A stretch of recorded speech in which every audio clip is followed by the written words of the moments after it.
नमस्कार देशवासी। एतदिन भारतेर बृद्धिप्राप्त अर्थव्यवस्थार जन्य चीन एवं अमेरिकार मतो देशई चिंतित छिलो, किन्तु सद्यई जेई खबर बेरिये एसेছে सेटा भारतकेও भाबते बाध्य करेছে। कारण यूरोपीय यूनियनेर 27টা देशेर तरफ थेके भारते करा एमन एकटा आइटेमेर एक्सपोर्टके आटके देওয়া হয়েছে যা ভারতে ভারী মাত্রায় ইউরোপ থেকে ইম্পোর্ট হয়। আর দেখা হলে এর সবচেয়ে বড় কারণ ভারতের বৃদ্ধিপ্রাপ্ত ইকোনমি, যা এই দেশগুলোকে ভারতের পা ধরে টানতে বাধ্য করেছে যাতে ভারত এগোতে না পারে। আর সদ্যই জারি করা খবর অনুযায়ী ভারতের ওপর সরাসরি তো নয় বরং ইনডিরেক্টলি একটা এমন প্রতিবন্ধকতা লাগিয়ে দেওয়া হয়েছে যার জন্য ভারতকে মিলিয়ন্স নয় বরং বিলিয়ন্স অফ ডলারের লোকসান পোহাতে হতে পারে। কারণ এখন ইউরোপীয় ইউনিয়নের তরফ থেকে ভারতে স্ক্র্যাপ মেটালের এক্সপোর্টে ব্যান লাগিয়ে দেওয়া হয়েছে।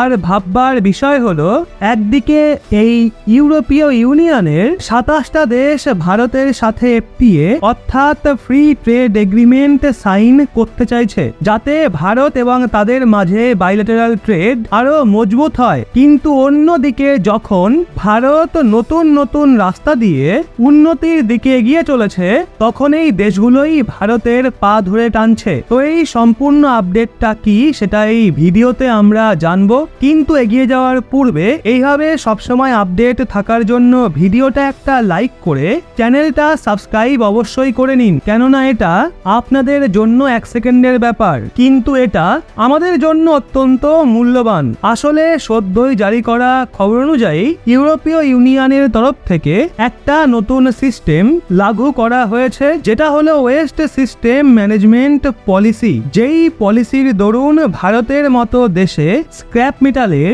এক্সপোর্ট করা হবে না। আর সমস্যার ব্যাপার হলো ইউরোপীয় ইউনিয়নের দ্বারা লাগু করা এই পলিসির জন্য ভারতের মারাত্মক লোকসান হতে চলেছে। কারণ দেখা হলে ভারত স্ক্র্যাপ মেটালকে ইউরোপীয় কান্ট্রি থেকে বিপুল পরিমাণে ইম্পোর্ট করে, কিন্তু এখন ইউরোপীয় ইউনিয়ন পরিষ্কার বলে দিয়েছে তারা ভারতে স্ক্র্যাপ মেটালের এক্সপোর্ট করবে না। মানে দেখা হলে একদিক দিয়ে ভারতকে আটকানোর চেষ্টা করা হচ্ছে যাতে ভারতের ইকোনমি নিচে চলে যায়। আর তার থেকেও অবাক করা বিষয় হলো ইউরোপীয় ইউনিয়নের এই 27টা দেশ ভারতের সঙ্গে এফটিএ অর্থাৎ ফ্রি ট্রেড এগ্রিমেন্ট সাইন করতে চায় যাতে তারা ভারতের মার্কেটের ডিউটি ফ্রি অ্যাক্সেস পেয়ে যায় আর তাদের ট্রেডকে ভারতে বাড়াতে পারে। আপাতত কথা বলি ভারতের এর ফলে হওয়া লোকসানের তো এর আন্দাজ আপনি এর থেকেই করতে পারেন।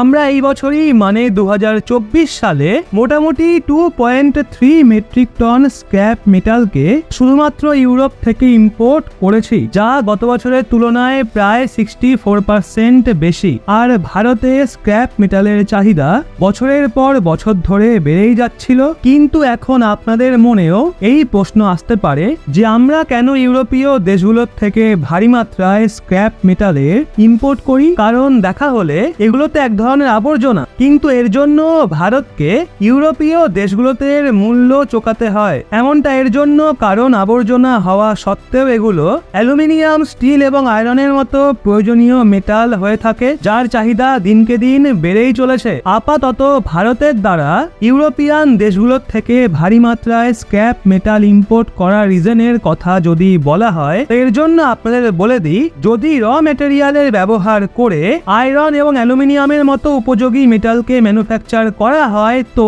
তার জন্য অনেক বেশি রিসোর্সেস ব্যবহার করতে হবে। সেই সাথে মাটি থেকে মেটালকে আলাদা করার জন্য অনেক গ্রিন হাউস এমিশন হবে আর অত্যধিক মাত্রায় ওয়াটার কনজিউম হওয়ার সঙ্গে সঙ্গে এনভায়রনমেন্টেও পলিউশন বাড়বে। এর জন্য আমরা ভারতে ইউরোপীয় দেশগুলোতে কাটা গাড়ির সাথে সাথে ওই সমস্ত স্ক্র্যাপ প্রোডাক্টের ইম্পোর্ট করি যেটাকে বানাতে মেটালের ব্যবহার করা হয়। এর ফলে না শুধু রিসোর্সেস বেঁচে যায় বরং পলিউশন ক্রিয়েট না করেই এগুলোকে রিসাইকেল করা হয়। মানে একভাবে এই মেটালকে পুনরায় রিইউজেবল করে ফেলা হয়। আর সব থেকে ভালো ব্যাপার হলো এর ফলে কার্বন এমিশনও হয় না আর প্রচুর পরিমাণে জলের সাশ্রয় হয়। যদিও বিজনেস লাইনে রিপোর্ট অনুযায়ী ভারত ইউরোপীয় ইউনিয়নের এই সিদ্ধান্তে আপত্তিও জানিয়েছে, কিন্তু এই বিষয়টা বিষয়টার আশা নায়ের বরাবর রয়েছে যে ইউরোপীয় ইউনিয়ন নিজের সিদ্ধান্তকে চেঞ্জ করবে, কারণ এখন ইউরোপীয় ইউনিয়ন স্বয়ং এই স্ক্র্যাপ মেটালকে বিপুল পরিমাণে নতুন নতুন প্রজেক্টে ব্যবহার করতে চলেছে, কিন্তু নতুন মাথা ব্যথা সৃষ্টি করে দিয়েছে। আপাতত ভারত ও ইউরোপের মাঝে বাইল্যাটারাল ট্রেডকে দেখা হলে এটা $100 বিলিয়ন পার ইয়ারের চেয়েও বেশি।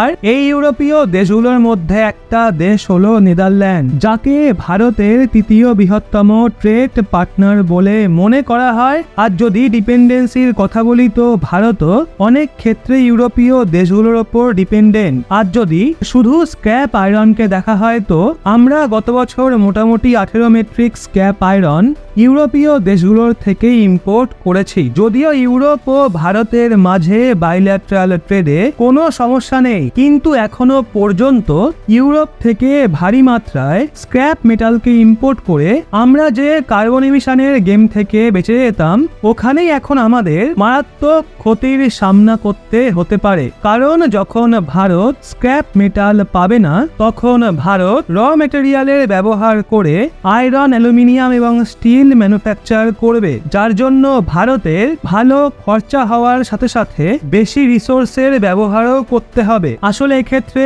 ভারতকে মেটাল পাওয়া যাওয়া এরিয়ার মাইনিং করতে হয়, তারপর মাটিতে মিশে থাকা এই র মেটেরিয়ালকে বড় বড় ট্রাকে লোড করে মেটাল ম্যানুফ্যাকচার করা ফ্যাক্টরিতে আনা হয়। আর সেই সাথে মাটি থেকে আলাদা করার জন্য বড় বড় মেশিনেরও প্রয়োজন পড়ে।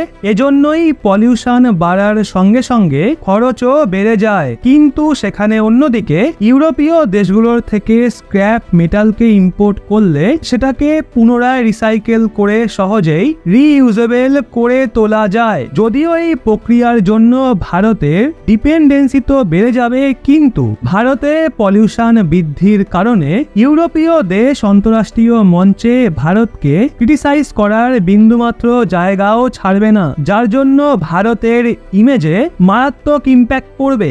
আপাতত আপনাদের বলে দিই, ইউরোপের দ্বারা স্ক্র্যাপ মেটালের এক্সপোর্ট আটকানোর আগে অলরেডি বিশ্বের মোটামুটি 73টা দেশ স্ক্র্যাপ মেটাল এক্সপোর্টে ব্যান লাগিয়ে দিয়েছে। তো সেক্ষেত্রে ভারতের জন্য নতুন মার্কেটের তল্লাশি করাও একটু কঠিন হয়ে যাবে। কিন্তু আপনারা জেনে খুশি হবেন, তা সত্ত্বেও ভারত ইউরোপীয় ইউনিয়নের এই সিদ্ধান্তে আপত্তি জানিয়েছে। আর এছাড়াও আমরা ইউএই এবং কিছু আফ্রিকান দেশে এই স্ক্র্যাপ মেটাল ইম্পোর্ট করার সুযোগ খুঁজছি।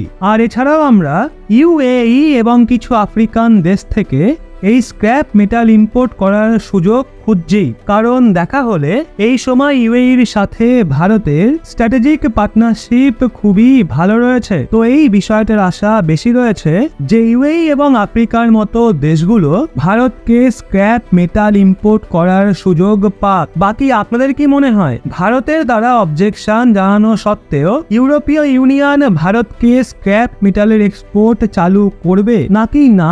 নিজের ব্যক্তিগত ভাবনা মতামত কমেন্টে অবশ্যই জানান। আর যদি আমাদের কাজ আপনার ভালো লেগে থাকে তাহলে অবশ্যই ভিডিওটা একটা লাইক এবং চ্যানেলটা সাবস্ক্রাইব করে আমাদের সঙ্গে থাকুন।